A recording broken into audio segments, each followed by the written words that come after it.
Welcome to సాక్ష్యం TV. ముందుగా headlines చూద్దాం. ముగిసిన ఏపీ కేబినెట్ సమావేశం అనంతరం మంత్రులతో మాట్లాడిన చంద్రబాబు తొలి 6 నెలలు మంత్రులను పట్టించుకోలేదని వెల్లడి. మంత్రులు ఇక గేర్లు మార్చాల్సిందేనని స్పష్టీకరణ.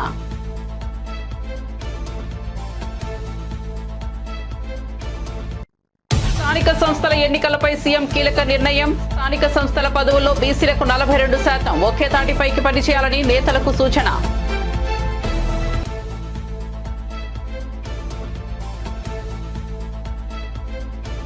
తాడేపల్లిలోని వైసీపీ కార్యాలయంలో YS Jagan press meet. Chandrababu అబద్ధాల మోసాలను ప్రజలకు వివరిస్తామన్న మాజీ సీఎం. చంద్రబాబును నమ్మడమంటే పులినోట్లో తల పెట్టడమేనని అప్పుడే చెప్పానని వెల్లడి.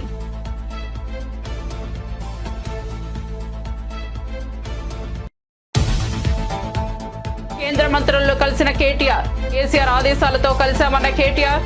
యూజీసీ నిబంధనలను మార్చడంపై అభ్యంతరాలను ధర్మేంద్ర ప్రధాన్ కు తెలియజేశామని వెల్లడి. రాష్ట్ర ప్రజలు ఉప ఎన్నికలు కోరుకుంటున్నారని వ్యాఖ్య.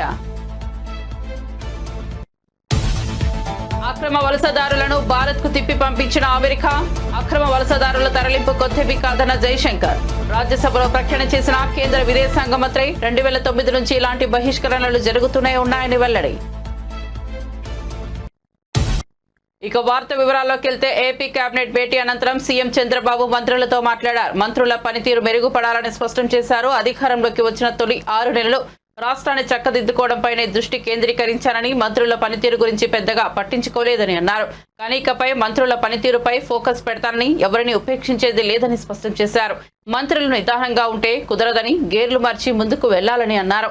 మంత్రుల పనితీరుపై నిరంతర పర్యవేక్షణ ఉంటుందని చంద్రబాబు పేర్కొన్నారు. ఇక మంత్రులు ఆప్కోస్ ద్వారా కాకుండా శాఖల వారీగా అవుట్ సోర్సింగ్ సిబ్బందిని తీసుకోవచ్చని సూచించారు.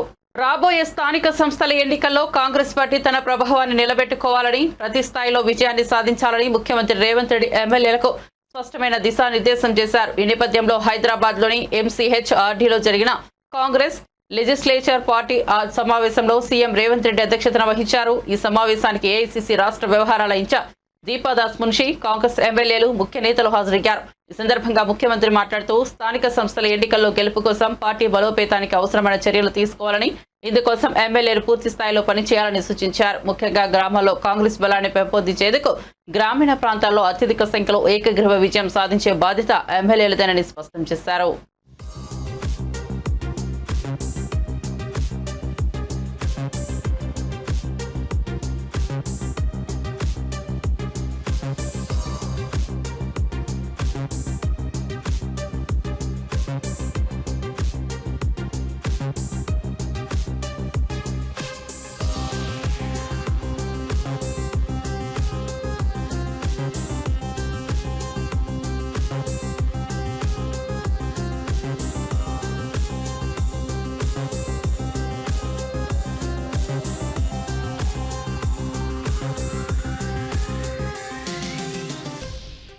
అసెంబ్లీ ఎన్నికల సమయంలో చంద్రబాబును నమ్మొద్దని ప్రజలకు ఎంతగానో విజ్ఞప్తి చేశానని, చంద్రబాబును నమ్మడం అంటే పులినోట్లో తల పెట్టడమేనని చెప్పినట్లు వైసీపీ అధినేత మాజీ సీఎం వైఎస్ జగన్ పేర్కొన్నారు. చంద్రబాబును నమ్మడం అంటే చంద్రముఖిని నిద్ర లేపడమేనని చెప్పినట్లు గుర్తు చేశారు. జగన్ మీడియా ముందుకు వచ్చారు. తాడేపల్లిలోని పార్టీ కార్యాలయంలో ఆయన మాట్లాడారు. 5 ఏళ్ల పాలనలో 1 సంవత్సరం జరిగిన ఒడిదుడుకులను తీసుకుని ప్రజల్లో తప్పుడు ప్రచారం చేశారని చంద్రబాబుపై విరుచుకుపడ్డారు.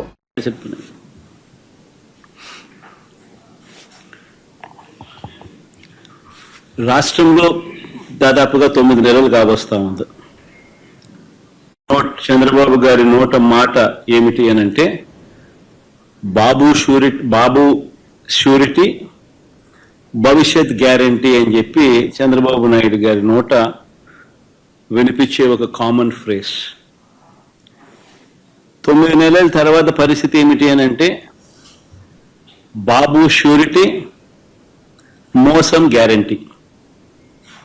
ఇది ఈ 9 నెలల కాలంలో ఇప్పుడు మనందరికీ కనిపిస్తా ఉన్న ఫ్రేజ్.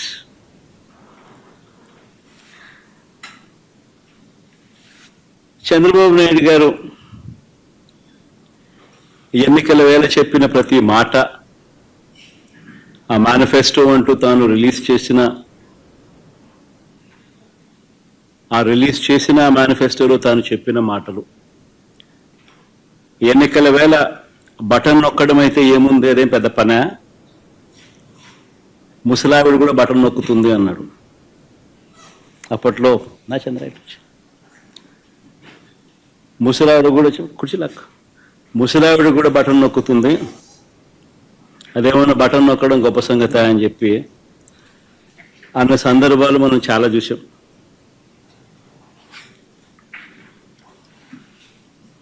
అంతటితో ఆగిపోకుండా సూపర్ 6 అన్నాడు, సూపర్ 7 అన్నాడు. ఏకంగా మేనిఫెస్టోలో 143 ప్రామిసెస్ 143 హామీలను ఎన్నికల మేనిఫెస్టోలో తాను చేర్చాడు. ఇంటింటికి దాన్ని ప్రచారం చేశాడు.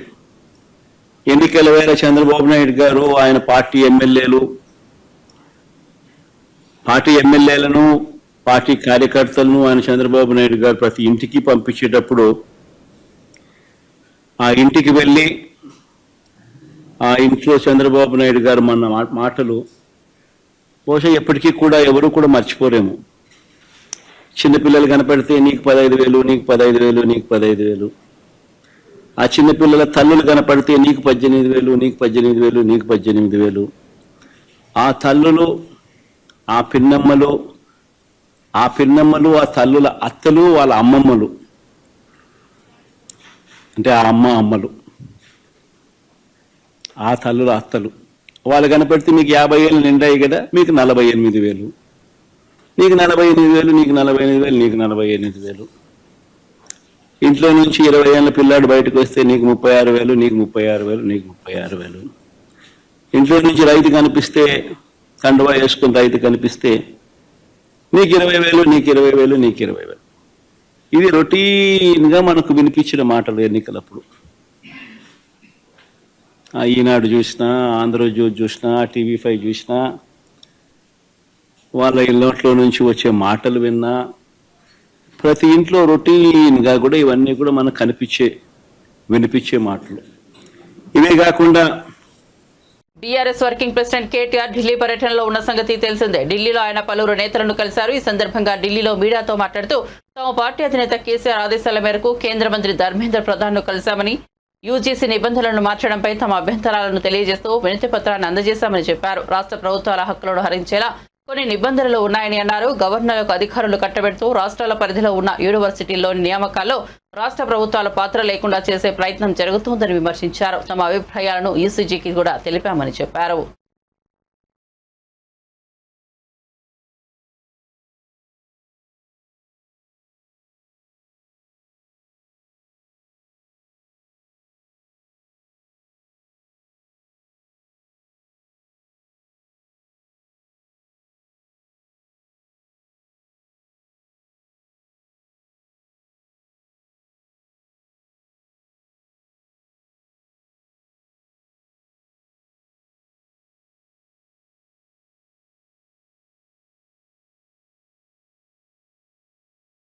అమెరికా ప్రభుత్వం భారత్కు అక్రమ వలసదారులను ప్రత్యేక విమానంలో తిప్పి పంపిన నేపథ్యంలో కేంద్ర విదేశాంగ శాఖ మంత్రి ఎస్ జయశంకర్ రాజ్యసభలో ప్రకటన చేశారు. అక్రమ వలసదారుల తరలింపు అనేది కొత్తేమీ కాదన్నారు. చాలా ఏళ్ల నుంచి దేశ బహిష్కరణలు జరుగుతున్నాయని, 2009 నుంచి ఇలాంటి బహిష్కరణలు చూస్తూనే ఉన్నామని తెలిపారు. ఇలాంటి బహిష్కరణల సమయంలో కొందరు ప్రాణాలు కోల్పోతుంటారని వివరించారు. అక్రమ వలసలను అరికట్టేందుకు భారత ప్రభుత్వం ప్రయత్నాలు చేస్తూనే ఉందని జయశంకర్ స్పష్టం చేశారు. ఒక్క భారతనే కాకుండా అన్ని దేశాల అక్రమ వలసదారులను అమెరికా వెనక్కు పంపిస్తోందని వెల్లడించారు. తమ దేశస్థులు చట్ట విరుద్ధంగా విదేశాల్లో ఉంటే వారిని స్వదేశాలకు రప్పించడం కేంద్ర ప్రభుత్వ బాధ్యత అని పేర్కొన్నారు. Sir, honorable members would be aware that the process of deportation is not a new one. I repeat, not a new one, and has been ongoing for several years. I would like to share with the House details of deportation from the United States since 2009. Their numbers, years-wise, as available with our law enforcement authorities, is as follows. 2009, number of deportees 734. 2010, 799. 2011, 597. 2012, 530. 2013, 550. 2014, 591. 2015, 708. 2016, 1303. 2017, 1024. 2018, 1180. 2019, 2042. 2020, 1889. 2021, 805. 2022, 862. 2023, 617. 2024, 1368. 2025, 104. So, deportations by the US are organized and executed by the Immigration and Customs Enforcement ICE authorities. The standard operating procedure for deportation by aircraft used by ICE, that is effective from 2012. I repeat, that is effective from 2012, provides for the use of restraints. However, we have been informed by ICE that women and children are not restrained. Further, the needs of deportees, including during transit, related to food and other necessities, including possible medical emergencies, are attended to. During toilet breaks, deportees are temporarily unrestrained if needed in that regard. This is applicable to chartered civilian aircraft as well as military aircraft.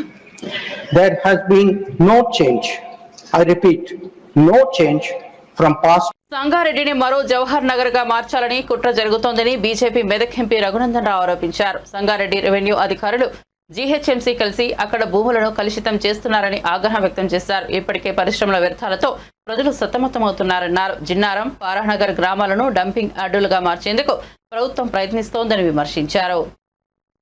హైదరాబాద్కి వెళ్ళి రోజు 1000 లారీల చెత్తను తీసుకొచ్చి దాన్ని శుద్ధి చేస్తామనేటువంటి ఒక కార్యక్రమాన్ని పెట్టి నిన్న రాత్రి 12 గంటల నుంచి చుట్టుపక్కల ఉన్న గ్రామాల సర్పంచులు, ఎంపీటీసీలు, భారతీయ జనతా పార్టీ నాయకులు ఎవరైతే ప్రభుత్వ నిర్ణయాన్ని వ్యతిరేకిస్తారనే అనుమానం ఉందో వాళ్ళందరినీ రాత్రి 12 గంటల నుంచి అరెస్ట్ చేసి ఇప్పటికీ ఈ నిమిషం నేను ప్రెస్ మీట్ మాట్లాడడం స్టార్ట్ చేసిన ఈ నిమిషానికి కూడా సంగారెడ్డి జిల్లాలో ఒక పోలీస్ ట్రైనింగ్ సెంటర్ అని ఉంటుంది, చిద్రుప్ప అనే విలేజ్లో ఉంటుంది.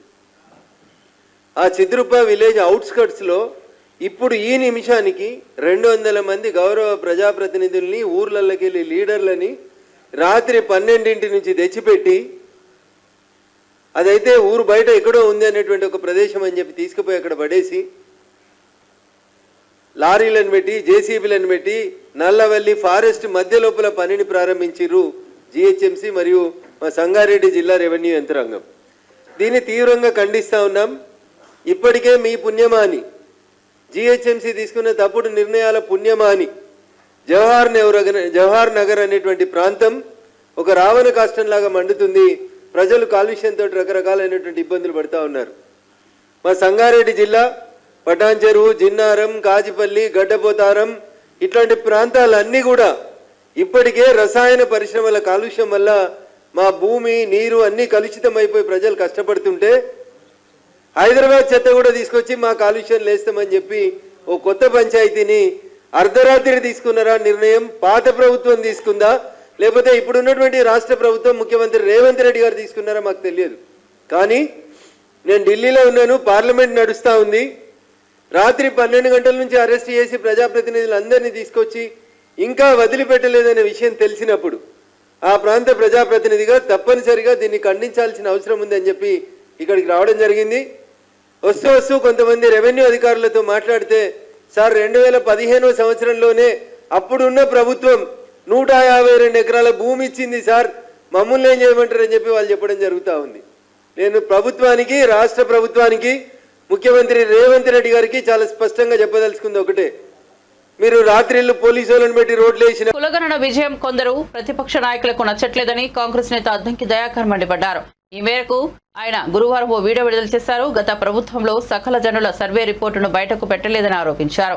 3 నెలల్లోపు సర్వే రిపోర్టును ప్రజల ముందుకు పెట్టిన ఘనత ముఖ్యమంత్రి రేవంత్ రెడ్డిదని కొనియాడారు.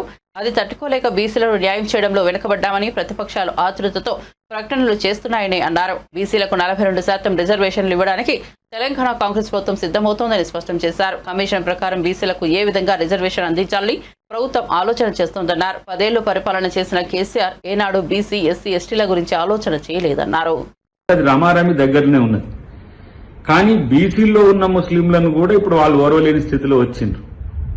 ఈ దేశంలో ఉండే బీసీలు ఓబీసీలుగా ఉన్న వాళ్ళు అన్నిటికంటే ముఖ్యంగా వాళ్ళు ఓబీసీల కొరకు చేసింది ఏమీ లేకపోగా మేము ఇలా కుల జనగణన తెలంగాణ ప్రభుత్వం ఎట్లా చేసిందో భారత ప్రభుత్వం కూడా అట్లా చేయమని మేము ఇలా డిమాండ్ చేస్తున్నాం. దాన్ని పట్టించుకోవట్లే. కానీ తెలంగాణలో ముస్లిం పాపులేషన్ పెరిగిపోతుంది, ముస్లింలకు అనుకూలంగా తెలంగాణ ప్రభుత్వం మారిందని చెప్పి ఒక అడ్డగోలు మాటలు మాట్లాడుతున్న తీరు గమనించాల్సిన అవసరం ఉంది. కాబట్టి ఇలా ఎస్సీల సుదీర్ఘకాల సమస్య పరిష్కారానికైనా బీసీలు కాకా కాల్కేకర్ కమిటీ నుంచి మండల్ కమిటీ నుంచి ఇప్పటి వరకు ఎలాంటి పరిష్కారం రాకున్న దాన్ని తెలంగాణ ప్రభుత్వం ఈరోజు దాన్ని పరిష్కరించే ప్రయత్నంలో ఉన్నది. ఇలాంటి హిస్టారికల్ మూవ్మెంట్ ను అబాస్పాలు చేయడానికి అజ్ఞానపూరితమైన ప్రకటనలు మాల్కోమని చెప్పి బీజేపీకి, బీఆర్ఎస్ కి ఈరోజు హితవు చెప్పాల్సిన పరిస్థితి వచ్చింది. కుల జనగణన సర్వే విజయవంతమయ్యి ఈరోజు ప్రజలందరూ హర్షిస్తున్న క్రమంలో ప్రతిపక్షాలకు కొంతమంది నాయకులకు అది ఇబ్బందికరంగా మారింది. గత ప్రభుత్వంలో సకల జన సర్వే పేరు మీద లిమ్కా బుక్ ఆఫ్ రికార్డ్స్ లో పొందుపరచడానికి అన్నట్టు జరిగిన ఆ సర్వేలో దేశంలోనే కాదు అంతర్జాతీయ స్థాయిలో ఉన్న తెలంగాణ వాళ్ళందరూ వచ్చి రికార్డు స్థాయిలో రికార్డు చేయించుకున్నప్పటికీ కూడా ఆ వివరాలను బయట పెట్టకపోగా, పబ్లిక్ డొమైన్ లేకపోగా ఇలా వాళ్ళు మాది కూడా పబ్లిక్ డాక్యుమెంట్ అంటున్న పరిస్థితి మనం చూస్తున్నాం. కానీ ఏ రోజు ఎక్కడ కూడా అసెంబ్లీలో కానీ ఎక్కడ చర్చ జరగలేదు దాని మీద. ఈరోజు 3 నెలల్లోపు సర్వే రిపోర్టును ప్రజల ముందు అసెంబ్లీలో పెట్టి దాన్ని ప్రకటన చేసిన ఒక ఖ్యాతి తెలంగాణ ప్రభుత్వానికి, ముఖ్యమంత్రి రేవంత్ రెడ్డి గారికి దక్కిన పరిస్థితి. అది తట్టుకోలేక మేము బీసీల కోసం మేము చేసే అంశంలో మేము వెనుకబడిపోయినామని చెప్పి ఒక ఆతృతతో చేస్తున్న ప్రకటనలు వాళ్ళను ఏ విధంగా దిగదారుస్తున్నాయో చూడాల్సిన అవసరం ఉంది. రేపు 42% రిజర్వేషన్స్ కూడా బీసీలకు ఇవ్వడానికి తెలంగాణ ప్రభుత్వం సిద్ధమవుతున్నది. అది టెక్నికల్ ఇష్యూస్ ఉన్నా, ఎలాంటి ఇష్యూస్ ఉన్నా ఈ మధ్యనే ఈశ్వరయ్య గారు కూడా ఒక డాక్యుమెంట్ తయారు చేసిండ్రు. దాన్ని కూడా ప్రభుత్వం పరిశీలిస్తుంది. క్యాప్ ను పక్కన పెట్టైనా సరే ఏ విధంగా బీసీలకు రిజర్వేషన్లు ఇవ్వచ్చో ప్రభుత్వం ఆలోచిస్తున్నది. ఇది ఇక్కడ కాంగ్రెస్ ప్రభుత్వం యొక్క ముందు చూపుతో, సామాజిక న్యాయ దృక్పథంతో ప్రభుత్వం పరిపాలించడమే. 10 సంవత్సరాలు పరిపాలించిన కేసీఆర్ ఏ రోజు బీసీల గురించి కానీ, ఎస్సీల గురించి కానీ, ఎస్టీల గురించి కానీ ఆలోచించాలి. కానీ ఒకటే సంవత్సరంలో బీసీల జనగణనతో పాటు వాళ్ళకి రిజర్వేషన్ల పెంపు మార్గం ఎట్లా అని మేము ఆలోచిస్తున్నాం. ఎస్సీల మధ్యన ఉన్న ఘర్షణపూరితంగా ఉన్న వర్గీకరణ సమస్యను ఏ విధంగా పరిష్కరించాలనేది చూస్తున్నాం. అట్ ద సేమ్ టైం ఎస్టీలలో కూడా ఏ రకమైన సమస్యలున్నా ఈ రోజు పరిష్కరించే ప్రయత్నం చేస్తున్నాం. కాబట్టి మీకు సామాజిక న్యాయ దృక్కోణం లేకపోవచ్చుగాక, కానీ కాంగ్రెస్ ఈరోజు రాజ్యాంగ ఫలాలు అందరికీ అందాలని, దాంట్లో ఎవరు వెనుకబడ్డా సరే వాళ్ళకి అది అందించే ప్రయత్నంలో భాగంగా అటు రాహుల్ గాంధీ గారు, ఇటు ముఖ్యమంత్రి రేవంత్ రెడ్డి గారు చేస్తున్న ప్రయత్నాన్ని మీరు హర్షించలేకపోయినా మీ ఫ్రస్ట్రేషన్తో వాటిని అడ్డుకునే ప్రయత్నం చేయకండి.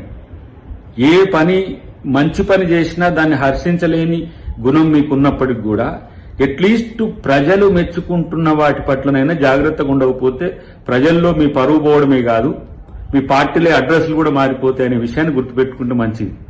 ఏ రోజైనా మీరు బీసీల గురించి, ఎస్సీల గురించి ఇంత సంచలనాత్మకమైన నిర్ణయాలు తీసుకున్న చరిత్ర లేదు. కాబట్టి అది డెఫినెట్ గా తెలంగాణ ప్రభుత్వం, రేవంత్ రెడ్డి గారికి ఆ క్రెడిట్ దక్కుతుందనేది చెప్పగలను. వైఎస్ఆర్సీపీ అధ్యక్షుడు జగన్మోహన్ రెడ్డి మరో 30 ఏళ్ల పాటు అధికారంలో ఉంటామని ఉత్తుత్తి మాటలు మాట్లాడుతున్నారని జమ్మలమడుగు బీజేపీ ఎమ్మెల్యే ఆదినారాయణ రెడ్డి ఎద్దేవా చేశారు.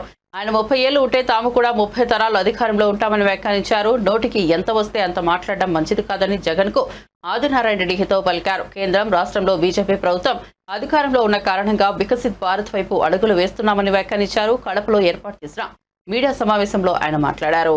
30 ఏళ్ళు నా పాలన, 175/175 ఎమ్మెల్యేలు, 25/25 ఎంపీలు.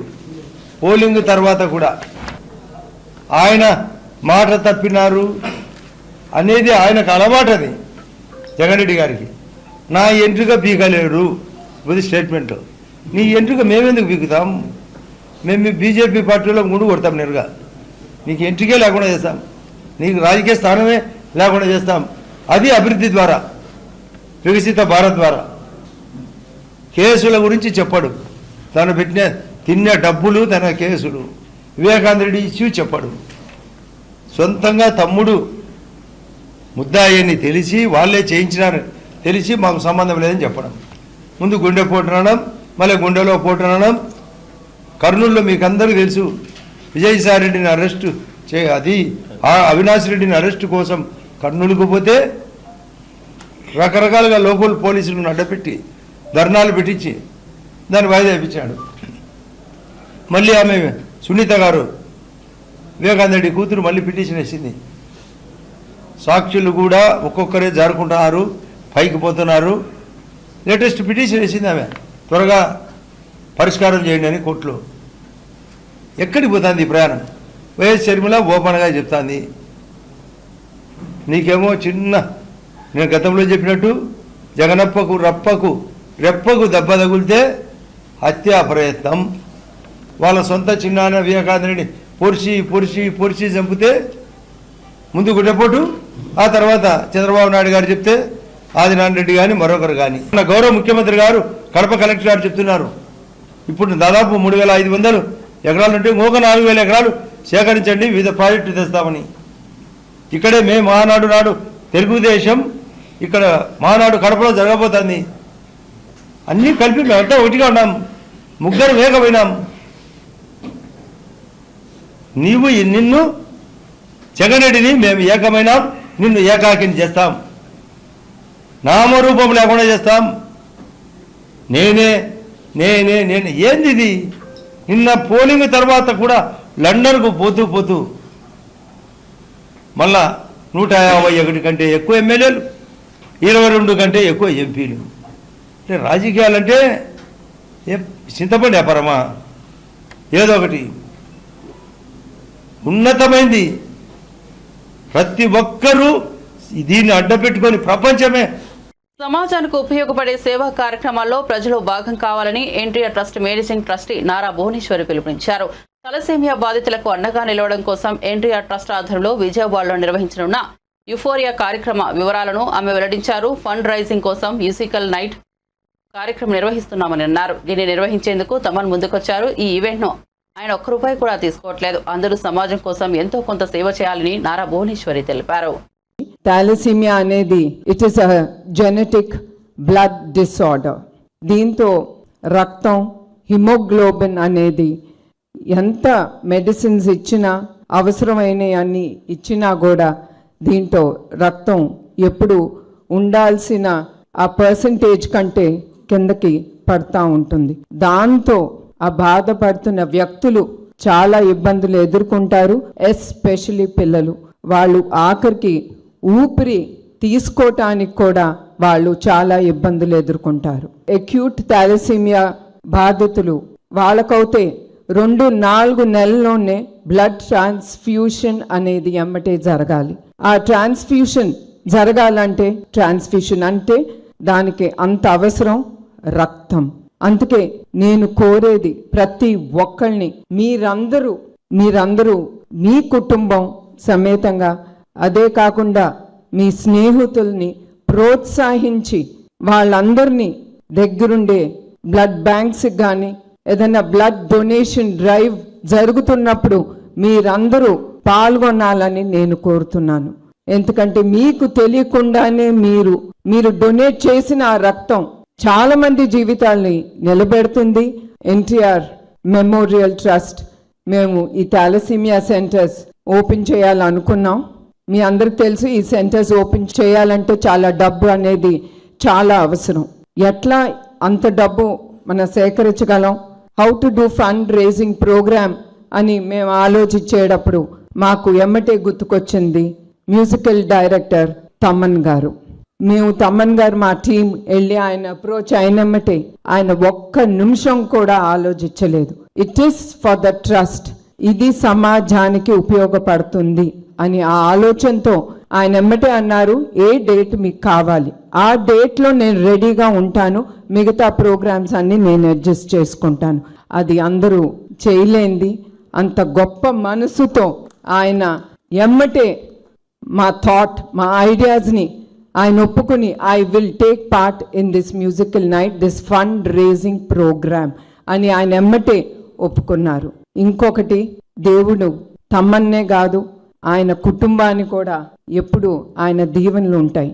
ఎందుకంటే మాతో పాటు, మా ట్రస్ట్తో పాటు ఆయన 2-3 వారాలు మేము చేసిన సేవా కార్యక్రమాలు చూశారు. అవి చూసినమ్మటే ఆయన ఒకటే అన్నారు, Telugu film chamber of commerce కీలక నిర్ణయం తీసుకుంది. ఇకపై ప్రతి ఏడాది ఛాంబర్ తరపున ఉత్తమ ప్రదర్శన కనబరిచిన చిత్రాలు, నటీనటులకు అవార్డులు ఇవ్వాలని నిర్ణయించింది. తెలుగు సినిమా పుట్టినరోజును పురస్కరించుకుని ప్రతి సంవత్సరం ఫిబ్రవరి 6వ తేదీన ఈ అవార్డుల ప్రదానోత్సవం నిర్వహించనుంది. ఆ రోజున ప్రతి నటుడి ఇంటిపై రాష్ట్రంలోని థియేటర్లపైన జెండా ఎగరవేయాలని పేర్కొంది. ఈ మేరకు తెలుగు సినిమా పుట్టినరోజు జెండా రూపకల్పన బాధ్యతను ప్రముఖ సినీ రచయిత పరుచూరి గోపాలకృష్ణకు అప్పగించినట్టు ఫిలిం ఛాంబర్ తెలిపింది. నిర్ణయం తీసుకొని ప్రతి సంవత్సరం ఫిబ్రవరి 6వ తారీఖున ఈ పండుగ చేసుకోవాలని ఒక మంచి నిర్ణయం తీసుకోవడం, అలాగే ఈ సినిమా ఇండస్ట్రీకి సంబంధించి ఒక ఫ్లాగ్, మనకు ఒక జెండా ఉండాలి. ఈ ఉత్సవం చేసుకునే రోజున ప్రతి థియేటర్ మీద జెండా ఉండాలి. ప్రతి సినిమా పరిశ్రమ ప్రతి వ్యక్తి కూడా ఇంటి దగ్గర జెండా ఎగరేసుకొని ఒక జెండా పండగలా కూడా చేసుకోవాలన్న ఆలోచన కూడా చాలా బాగుంది. నాకే ఛాంబర్ ప్రెసిడెంట్ గారు కూడా చెప్పారు, మనం ఆంధ్రప్రదేశ్ ప్రభుత్వం కానీ తెలంగాణ ప్రభుత్వం కానీ ఇదివరకు నంది అవార్డులు ఇచ్చేవి, ఇవ్వటం మానేశారు. ఈ ప్రభుత్వం ఆ ప్రభుత్వం కూడా మనమే మన ఛాంబర్ నుంచి ఎవ్రీ ఇయర్ ఫంక్షన్ చేసి అవార్డులు ఇద్దామని చెప్పిన ఆలోచన చాలా అద్భుతమైన ఆలోచన అండి.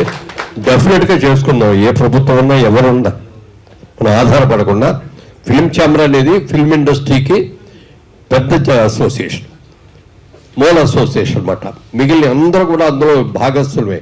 ఒక మా అన్న ఉండే రైటర్స్ అసోసియేషన్ అవనండి, డైరెక్టర్స్ అవనండి, ఏదైనా అన్నీ కూడా ఛాంబర్లోంచి వచ్చినాయి. కాబట్టి ఆంధ్రప్రదేశ్ ఫిలిం ఛాంబర్ తరఫున, తెలంగాణ ఫిలిం ఛాంబర్ తరఫున, లేకపోతే తెలుగు ఫిలిం ఛాంబర్ తరఫున దీన్ని ఏర్పాటు చేసి ప్రతి సంవత్సరం కూడా ఈ అవార్డులు కూడా ఇవ్వటం అనేది చాలా మంచి ఆలోచన. మురళీమోహన్ గారు, భరత్ గారు ఇచ్చిన ప్రపోజల్ ఏంటంటే ఛాంబర్ నుంచి బేసిక్గా ఇండస్ట్రీ కోసం ఫస్ట్ అవార్డ్స్ అనేది ఛాంబర్ ద్వారా చేద్దామని. గవర్నమెంట్స్ చేస్తాయి, అది వాటికి దీనికి సంబంధం లేదు. ఆంధ్రప్రదేశ్ గవర్నమెంట్ ఏ పేరు మీద చేసినా, మన తెలంగాణ గవర్నమెంట్ ఏ పేరు మీద చేసినా అవి రన్ అవుతాయి. ఛాంబర్ తరఫున ఇండస్ట్రీకి ఒక ఫంక్షన్ పెట్టి ఛాంబర్ ద్వారా ఇండస్ట్రీలో పెద్దల ద్వారా లేకపోతే ఇండస్ట్రీలో ఉన్న అనుభవకుల ద్వారా అవార్డ్స్ డిసైడ్ చేసి ప్రతి సంవత్సరం టేక్ ఆఫ్ ఛాంబర్ ద్వారా చేద్దామనేది ఒక ఆలోచన. ఫిక్స్ అయింది కాబట్టి వచ్చే సంవత్సరం నుంచి ఇట్లా దీన్ని కంబైన్ చేసి ఈవెంట్ కూడా బాగుంటుంది. అందరికి అన్ని శాఖలు కలిపి వెళ్ళినట్టు ఉంటుంది. This is got nothing to do with the government award. Bulletin ముగించే ముందు హెడ్లైన్స్ మరోసారి చూద్దాం. ముగిసిన ఏపీ కేబినెట్ సమావేశం అనంతరం మంత్రులతో మాట్లాడిన చంద్రబాబు, తొలి 6 నెలలు మంత్రులను పట్టించుకోలేదని వెల్లడి. మంత్రులు ఇక గేర్లు మార్చాల్సిందేనని స్పష్టీకరణ.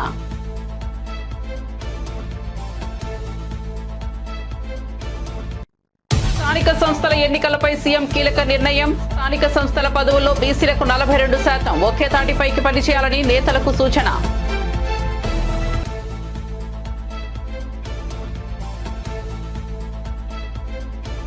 తాడేపల్లిలోని వైసీపీ కార్యాలయంలో YS Jagan press meet. Chandrababu అబద్ధాలు, మోసాలను ప్రజలకు వివరిస్తామన్న మాజీ సీఎం. చంద్రబాబును నమ్మడమంటే పులినోట్లో తల పెట్టడమేనని అప్పుడే చెప్పానని వెల్లడి.